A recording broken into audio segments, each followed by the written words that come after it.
حضرت عبداللہ بن ابو ملیکہ رضی اللہ تعالیٰ عنہ سے مروی ہے کہ ام المومنین حضرت سیداتنا عائشہ صدیقہ رضی اللہ تعالیٰ عنہ کے دربان حضرت سیدنا ذکوان رضی اللہ تعالیٰ عنہ نے بیان فرمایا، جب ام المومنین حضرت سیداتنا عائشہ صدیقہ طیبہ طاہرہ رضی اللہ تعالیٰ عنہ کا وقت وصال قریب آیا تو حضرت سیدنا عبداللہ بن عباس رضی اللہ تعالیٰ عنہما کاشانہ اقدس پر آئے اور اندر آنے کی اجازت طلب کی۔ میں ام المومنین حضرت سیداتنا عائشہ صدیقہ رضی اللہ تعالیٰ عنہ کی بارگاہ میں حاضر ہوا۔ اس وقت آپ رضی اللہ تعالیٰ عنہ کے بھتیجے حضرت سیدنا عبداللہ بن عبد الرحمن رضی اللہ تعالیٰ عنہما آپ رضی اللہ تعالیٰ عنہ کے سرہانے کھڑے تھے۔ میں نے عرض کی، باہر حضرت سیدنا عبداللہ بن عباس رضی اللہ تعالیٰ عنہما کھڑے ہیں اور اندر آنے کی اجازت طلب کر رہے ہیں۔ آپ رضی اللہ تعالیٰ عنہ نے فرمایا، ابھی میرا جی نہیں چاہ رہا کہ میں کسی سے ملاقات کروں۔ حضرت سیدنا عبداللہ بن عبد الرحمن رضی اللہ تعالیٰ عنہما نے عرض کی، اے پھوپھی جان، حضرت سیدنا ابن عباس رضی اللہ تعالیٰ عنہما ہمارے پیارے نبی کریم رؤوف الرحیم صلی اللہ تعالیٰ علیہ وآلہ وسلم کے خاندان میں سے ہیں اور بڑی عظمت والے ہیں۔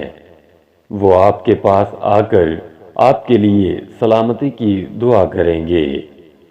آپ رضی اللہ تعالیٰ عنہ نے فرمایا، اچھا، اگر تمہاری یہی مرضی ہے تو اجازت دے دو۔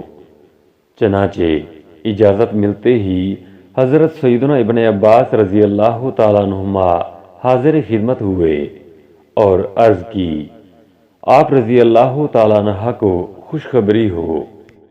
ام المومنین حضرت سیداتنا عائشہ صدیقہ رضی اللہ تعالیٰ عنہ نے فرمایا، کس بات پر خوشخبری؟ عرض کی، جیسے ہی آپ رضی اللہ تعالیٰ عنہ اس دنیا سے رخصت ہوں گی تو فوراً آپ رضی اللہ تعالیٰ عنہ کی ملاقات آقائے دو جہاں مالک کون و مکان رحمت عالمیہ صلی اللہ تعالیٰ علیہ وآلہ وسلم اور آپ صلی اللہ تعالیٰ علیہ وآلہ وسلم کے ان صحابہ کرام علیہم رضوان سے ہوگی جو دنیا سے رخصت ہو چکے ہیں، اور آپ رضی اللہ تعالیٰ عنہ تو حضور نبی کریم رؤوف الرحیم صلی اللہ تعالیٰ علیہ وآلہ وسلم کو اپنی ازواج مطہرات رضوان اللہ تعالیٰ علیہن اجمعین میں سب سے زیادہ محبوب تھیں۔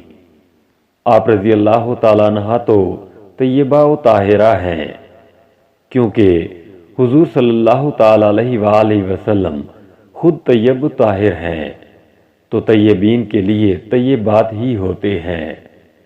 آپ رضی اللہ تعالیٰ عنہ تو بڑی شان کی مالک ہیں۔ آپ رضی اللہ تعالیٰ عنہ کی برکت سے مسلمانوں کے لیے تیمم کی اجازت عطا کی گئی۔ جب ایک سفر میں آپ رضی اللہ تعالیٰ عنہ کا ہار گم ہو گیا اور اسے ڈھونڈنے میں دیر لگی اور لوگوں کے پاس پانی ختم ہو گیا تو اللہ عز و جل نے آیت تیمم نازل فرمائی، ترجمہ کنز الایمان، اور پانی نہ پایا تو پاک مٹی سے تیمم کرو۔ جب آپ رضی اللہ تعالیٰ عنہ پر تہمت لگائی گئی تو اللہ عز و جل نے آپ کی پاکیزگی اور طہارت کے بارے میں قرآن کی آیتیں نازل فرمائیں، جنہیں حضرت سیدنا جبرائیل امین علیہ السلام لے کر آئے۔ اب قیامت تک آپ کی پاکیزگی اور طہارت کا چرچا ہوتا رہے گا۔ وہ آیتیں جو آپ کی شان میں نازل ہوئیں قیامت تک نمازوں اور خطبوں میں صبح و شام مسلمانوں کی مساجد میں پڑھی جاتی رہیں گی۔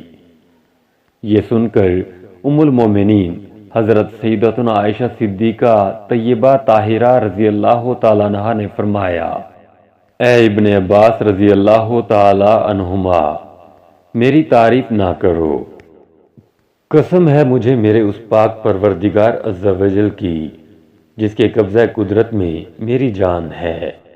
میں تو اس بات کو پسند کرتی ہوں کہ میں گمنام ہی رہتی اور میری شہرت نہ ہوتی۔